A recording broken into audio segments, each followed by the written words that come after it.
Hello everybody, you join me today in Paris. I'm a guest with RM Sotheby's at their big European sale here at the Louvre Museum. You can see the ruins in the background, but in front of me is the 1965 Le Mans winning Ferrari 250 LM. Wow. So this comes from the Indianapolis Motor Museum, who are basically liquidating all their fantastic cars. And yeah, they're gonna get a lot of money. Today, this is gonna sell tonight for the estimate 25 million euros. And that will include import tax as well. So a very expensive car, but so important for Ferrari history. So in 1965, when this Ferrari raced Le Mans, all the prototypes dropped out. The GT40s dropped out, the P2s dropped out, and it left this more production car, 250 LM, to really take the honors with the private North American racing team. This car was donated, I believe, in the late 60s to the Indianapolis Motor Museum, so it is incredibly original. There's lots of patina and road rash. If I get up close here, a lot of people are saying, oh, it has a lot of original bodywork, and I will agree with that. But one thing I'll say is that I have pictures of this thing. This car actually rolled in 1968. I'll show you what that looked like. So likely this car is original, the bodywork at least is original to 1968, and it's not the original bodywork originally fitted to the car in 1964-65. Oh, it is just such a wonderful shape though. I do love these competition lace, deep wire wheels. What a wonderful piece. And as it swings around here, or I'll swing around the car here, you can see it has the front long Drogo nose, so it's just so achingly beautiful. I'm really attracted to the rock chips and the road rash here we can see on the front of the car. So yeah, you could just take this and drive this without worrying that you're gonna get a rock chip, that's for sure. Spectacular.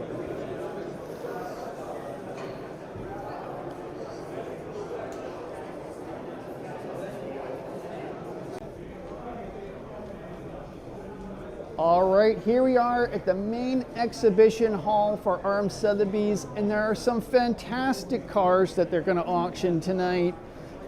Front and center, this little Gordini Simca from 1937. I really do adore the all-enveloping bodywork. See the grille and this car looks exceedingly original actually. Wow, look at that badge and some of the patina here on the hood. Oh, what a neat piece. I will list the prices realized tonight down below. Oh, the interior is original too. Look at that driver's seat. Oh, I'm in love with the dashboard layout here, where the rev counter there has a big, yeah, very unusual and eccentric design. Oh, very neat Simca Gordini. Never seen that one. French blue, French racing blue. Holy. Now stepping back a few years, we have this Works Talbot. I believe it's from 1931. It's a Works car, and all the Works cars had this funny green color. They had the Go license plates. This is registered Go 51. So these were used by the factory to race in events like Brooklands and the 24 Hours of Le Mans. The distinctive team green color and those headlights kind of nestled in together. Pretty wild. I really like it. Lots of history here, recent modern racing history. Oh, like this. Be a friend of the earth and drive a green car. All right, all right. Okay, next up, wow, we have a wonderful Italian lineup. Front and center is this Ferrari 212 Inter. Oh, it's an Inter/Export. No, it isn't. Actually, sorry, it's a 212 Export from 1951 with kind of coupe Berlinetta bodywork by Vignale. I really do enjoy kind of the light pastel blue over cream color combination. And this one was recently restored by Ferrari Classic. So I expect nothing but perfection when we go in close. Yeah, it's wonderful. Just love how nicely the grille nestles on the bodywork. See the badge there, and beautiful Marshall headlights. Wow, that's a beauty. And next to that, wow, it's the car that kind of inspired this design by Vignale on the Cisitalia 202 platform. This really predates the little Ferrari coupes, and it really set the trend for all-enveloping coachwork. This is from 1949. It's a Cisitalia 202 SC. Yeah, it's a really good combo here. So if I pull back, we can see how similar the design is from the Cisitalia to the Ferrari. And without the Cisitalia, we wouldn't have had those Ferrari shapes. Okay, keep pulling back here, and I have an absolute jewel of a car. It's a little Abarth with Boano bodywork. And holy moly, this is really custom coach built. Look at the way that the rear taillights are integrated into the fender here and all the trim.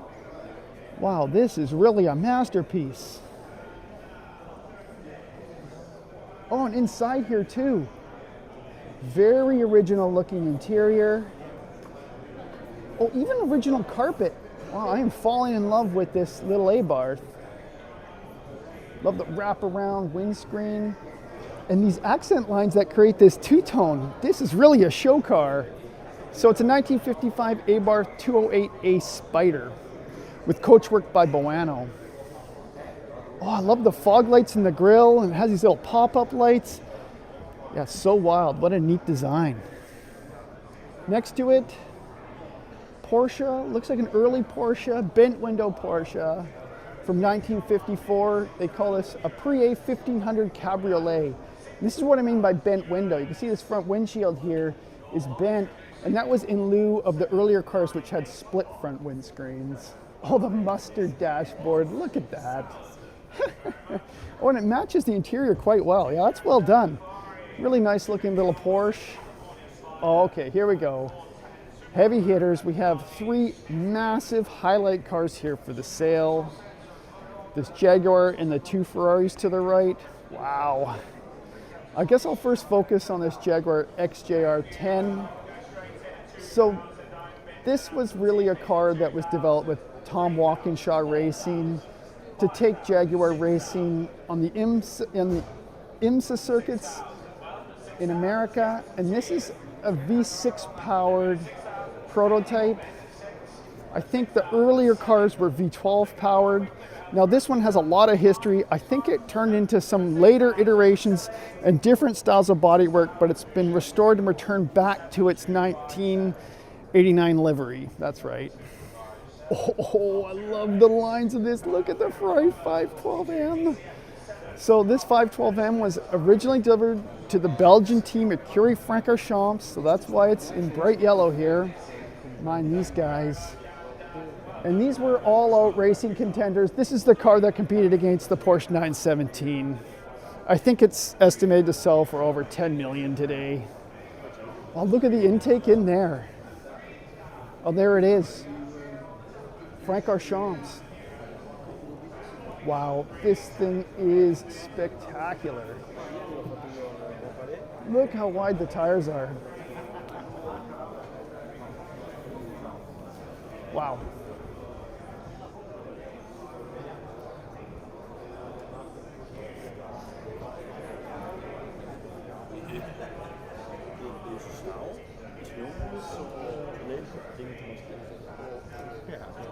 Nice combo there. Well done, Arm Sotheby's, very well done. And next to that is a 512BB with a custom Italian body on it. And in this configuration, it raced the 24 hours of Le Mans. I'm not sure how effective it was. I didn't really read up the history on this, but yeah, it's a 1981 Ferrari 512 BBLM. See there, it raced Le Mans in 84. It's the only one that looks like this. See the flat 12 engine in there. Probably producing north of 500 horsepower, I'm gonna guess. And this car actually has a spare engine. I'll hopefully have a look at it. I think it's in the main foyer area.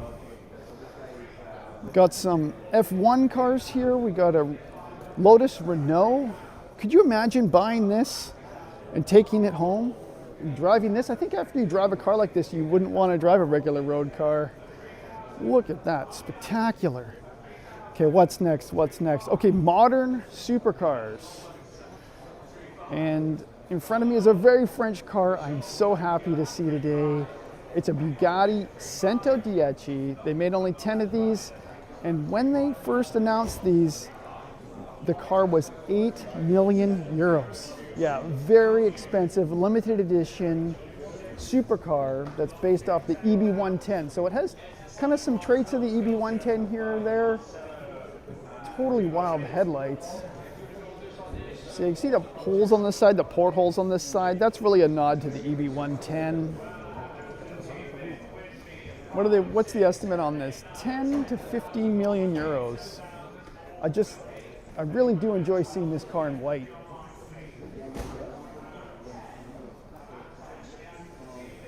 Wow.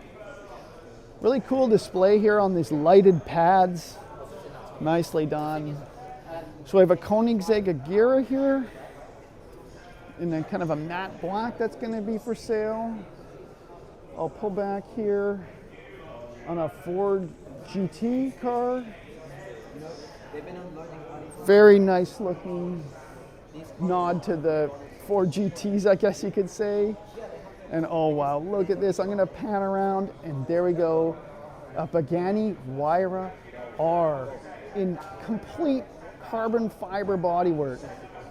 So I was looking at this, the paperwork that comes along with this car, and this carbon fiber bodywork was over 200,000 euro option, including I think it was like 40,000 euros for these custom painted lines that run all the way down the car. Oh, look at the intake scoop there. Holy moly. Pretty exceptional looking supercars here with RM Sotheby's, and we got a La Ferrari in behind there as well. Wow, what a room. I'm blown away.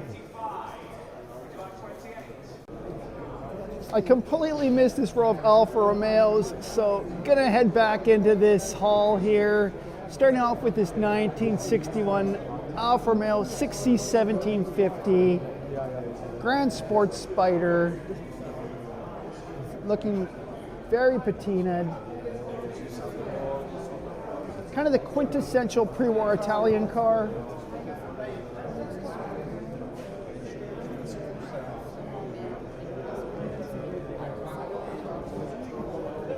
Wow. Looks exceedingly original. Look at the trim here. Wow. Very nice. But what really catches my eye is this 1900C with Zagato coachwork. This is the one that Mr. Lopresto found in Italy and consequently restored into this green color we see here.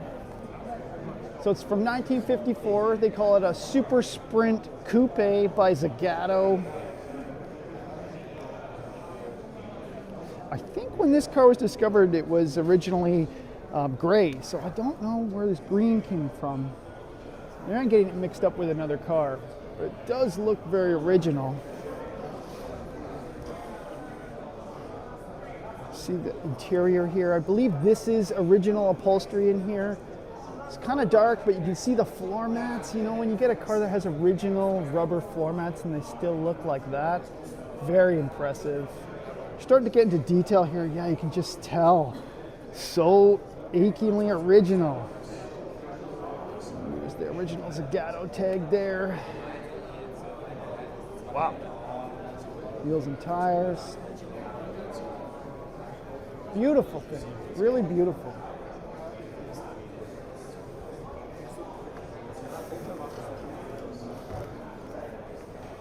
Yeah, that's one car I sure would like to take home. Okay, that's next to a 2500, I believe these are called, 6C2500. Yeah, this is a Super Sprint Sport Cabriolet, a much larger car, bodied by Pininfarina.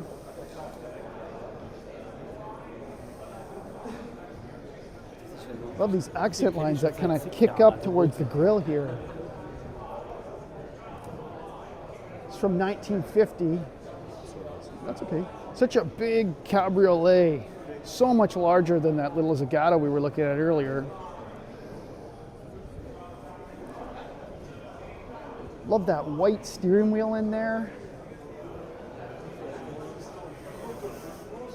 Wow.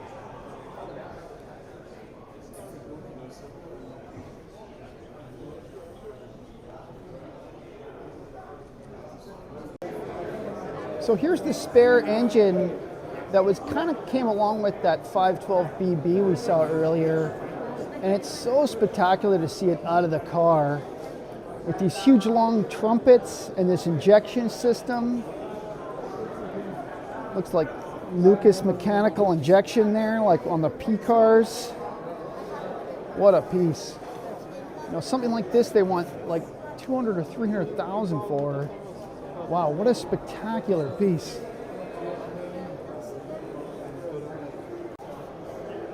Wow, I'm not much of a model car guy, but this little 1/5 scale Fiat Turbina model that was used as a factory display really has my heart.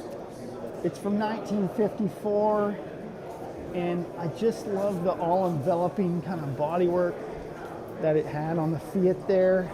Love the little decals there on it. Wow, if I could take one piece of automobilia with me from this sale, it would be this little model car. Fantastic.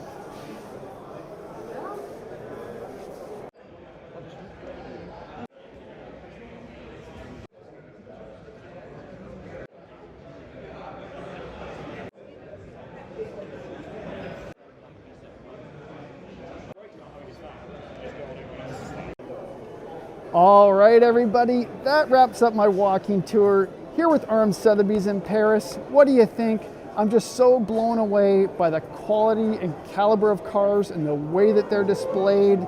And yep, that's gonna wrap up this video. So thanks for watching, everybody. See you later. Bye-bye.